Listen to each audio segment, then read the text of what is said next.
Alright, we're back with our 3D printed gearbox with a 256:1 ratio.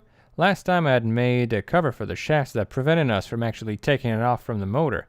So to get better access to those screws, I simply rotated the model and added the screw holes on the side.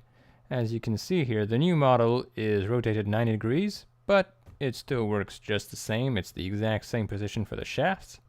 The other main issue is that the gears would get stuck occasionally after a few rotations, and then I'd have to nudge them by hand for the motor to start spinning again.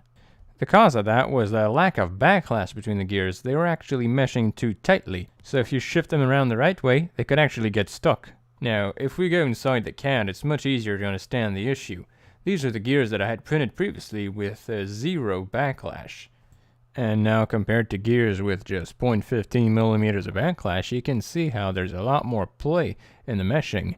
That should help us prevent the unfortunate issue with the gears getting stuck after a couple turns. So I printed off these new gears with 0.15 millimeters of backlash. Now I didn't find a way to reduce that little ugly border at the bottom, so I'm just going to do a little bit of post-processing.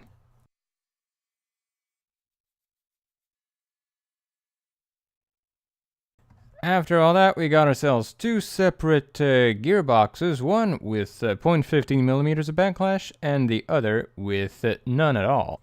Now obviously it's pretty easy to feel the difference when turning them, but you can actually hear that they produce a slightly different sound. Now technically they're not identical, as one of them is my updated design with the two screw holes on the side, and the other one is the original with the screw holes hidden behind, but otherwise they're actually identical. Let's go ahead and start turning the one with 0.15 millimeters of backlash. It's turning as smooth as butter. I didn't put the caps just yet, but it didn't really make a difference in this test. That wheel there turns super smoothly. You almost don't feel the gear reduction. Now let's try again with the other one, the one that I had done previously with zero backlash.